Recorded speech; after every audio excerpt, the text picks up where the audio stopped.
I'm Craig Kenneth, a relationship coach and a psychotherapist. Every relationship is different and every breakup is different. Work with me and you'll get professional help on your situation.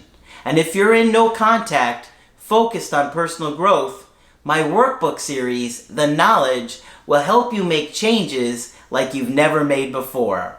Available now at AskCraig.net.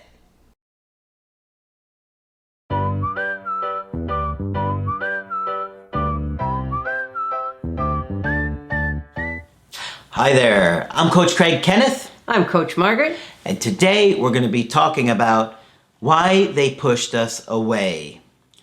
You know, a lot of times we're in a relationship and we're happy and we think things are going well.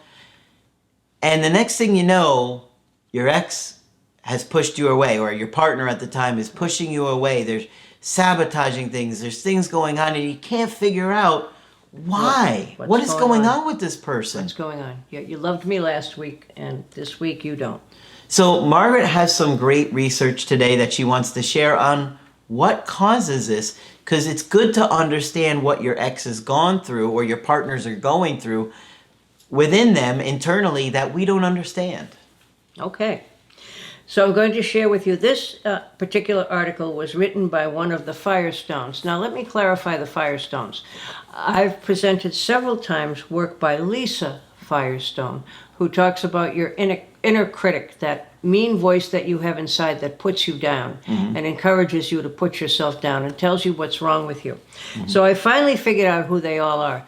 There's Robert Firestone, a psychologist who's quite famous, and he married his wife named Tamsin. So she's Tamsin Firestone. And then there's their daughter, Lisa Firestone. So at least I've got that much straight. And don't forget about Lenny. Get out of here. Lenny Firestone. He's the one that runs the tires. Right, yeah. Don't tread on me. Oh, that was a terrible pun. Anyway, I have finally figured out who these people are.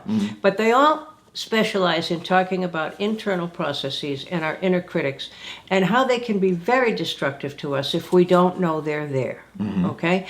And we often hear people after a breakup listing what's wrong with them, beating themselves up, and doing all sorts of things. Yeah. So fortunately, the Firestones are trying to help us not do that. And the particular book I just read recently was called Dare to Love, meaning and reminding us that love can be very scary. And for several reasons, which I'm going to talk about one at a time, we can run into pushing love away, not that we meant to, but somehow we did. Yeah, okay? Absolutely. Yeah. And you want to think about this long and hard because this is exactly what may have happened with your partner. Absolutely, when you're talking about a breakup. And so how to deal with your critical inner voice. First of all, you have to figure out that it's there. And to do that, what you do is you go back and you think about it. Are you beating yourself up after the breakup? And most people, men and women, are beating themselves up after the breakup. Yeah. I think men fare a little bit better than women do on that. But women are brutal to themselves, okay? I'm not attractive enough, I wasn't exciting enough, there were all these things I didn't do. So first of all, you want to find out what I think men probably focus in on how they were neglectful. And I think they that's probably true. Yeah. Yes, I spent too much time out of the house. I spent too much time on my computer. I played video games when she would try to talk to me. Yep, You're absolutely right. I wasn't attentive enough. Right. I wasn't and that's oftentimes the deal. Yep. Okay. So what this gentleman suggests is sit down and think about the bad things you say to yourself. And one of the ways that you commonly ask the question is to say, how are you hard on yourself? Okay? How much blame do you take when things go wrong? And everybody can answer that question, and most people will. Yeah. So if your inner voice is saying to you, and they give you a particular example, and this is a woman named Gloria. And Gloria has been married for a few years to a guy named Nick, and they have a couple of kids. So she is staying home and taking care of the children. And her inner voice says to her, I'm not interesting anymore. I'm not the same person I was when I was working. I'm not fun to be with anymore. I'm not attractive. Who am I kidding? I'm fat. I'm not attractive anymore. I'm past my prime. I'm just a chubby, matronly mom. And Nick doesn't care about me anyway. If it weren't for me, Nick would be happy to just let this relationship die out. But that's just kind of how it is with relationships. Talk about negative, right? Okay, now you notice she hasn't talked to Nick about this. Okay, so what the author suggests is you rewrite this in the second person. You rewrite it as if some outside force is saying this to you. Okay, you are not attractive. You are not interesting anymore. That puts it a little bit outside you and invites you to get angry about something being that destructive to you. Yeah, like, who do you think you are to tell me I'm not good That's enough? exactly right, and that's the goal, all right? So you write it down in the steps with a you. I'm not interesting anymore becomes you are not interesting anymore. You're not fun to be with anymore. You are not the same person you were when you were working. You get the idea.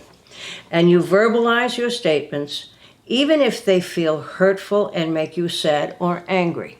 Because once you start understanding that you're saying this to yourself, it's very upsetting. Yeah. Okay? And you have to realize that many of you were with partners that were doing this to themselves. Absolutely. And that they were saying things like this to themselves. Yes. And that's, some of the reasons that they broke up with you is because they were doing this to themselves. And you probably didn't pick up on it or weren't really aware of that internal struggle.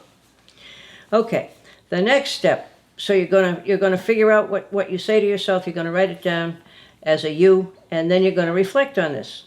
And in this step, people usually recognize that the critical inner voice represents some way in which they were treated during childhood by a particular parent, another family member, a significant person outside the family, like a coach or a teacher. Yep. Okay, we don't get these ideas from nowhere. So the next step is you confront the inner voice. So finally, Gloria said to her critical voice, "You're always criticizing me and saying I'm boring and unattractive!" Exclamation point. "You're always telling me that nobody could love me. That's the message that you're getting across to me. Well, it isn't true. I'm the same person I was when Nick met me, and I'm the same person he married. I'm still interesting and fun and attractive. There is nothing wrong with me. The real truth is that all you ever care about is tearing me down. And that's all you've ever cared about. Shut up. I'm done listening to you." All right, Gloria. Okay? And that's exactly what you do. Now, maybe don't say this while you're walking through Walmart. No, that's probably not a good idea. You might bump into somebody. You see Okay? her talking to herself? Yeah, you say, yeah. But anyway, that's step one. That's my first message. That first, think about how you do it to yourself. Yeah, and many of you are doing this. But also understand that, your partners are going to do this to themselves too. Sure. And if you think back, you may have heard them saying things about themselves that were really critical. Right. Always pick up on it. Yeah. I'm so dumb. I'm so clumsy. I'm so stupid. But anyway, here's poor Nick. I guess he works hard and he's out of the house quite a bit, but he's trying to set them up for a future. And he has no idea she's thinking these things. Yeah. Yeah.